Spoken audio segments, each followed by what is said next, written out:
রাস্তার ধারে গৃহস্থলীর জমে থাকা ময়লা, দেয়ালে পানির পিক আর দূষিত বাতাস। বর্তমানে ভারতের পর্যটন শহরগুলোর চিত্র এমনই। গৌরবময় ঐতিহ্যের জন্য পরিচিত দেশটির সৌন্দর্য রক্ষার প্রতি উদাসীন হয়ে পড়েছেন বাসিন্দারা।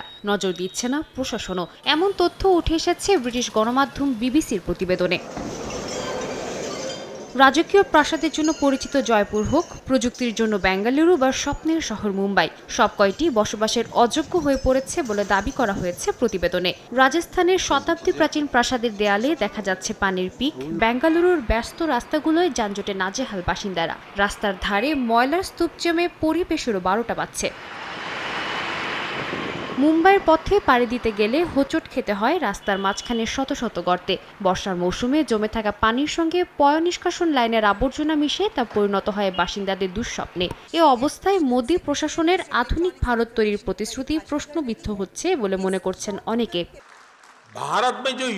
অনেকের প্রশ্ন, বিজেপি সরকার যখন দেশে বিশ্বমানের বিমানবন্দর, বড় বড় মহাসড়ক, মেট্রো রেল তৈরির মতো পদক্ষেপ নিচ্ছে, তখন এই সাধারণ সমস্যা সমাধানের দিকে কারো দৃষ্টি নেই কেন? বিশেষজ্ঞরা বলছেন এর পেছনে মূল কারণ বড় শহরগুলোর জন্য নির্দিষ্ট শাসন কাঠামোর অভাব। তাদের দাবি, যখন রাষ্ট্র হিসেবে ভারতের সংবিধান তৈরি হচ্ছিল, তখন বড় শহরগুলোর এত দ্রুত আধুনিকায়ন হবে তা ধারণার বাইরে ছিল। তাই এর রক্ষণাবেক্ষণের জন্য প্রয়োজনীয় অবকাঠামো তৈরি করা হয়নি, যা বর্তমান পরিস্থিতিতে অত্যন্ত জরুরি হয়ে পড়েছে।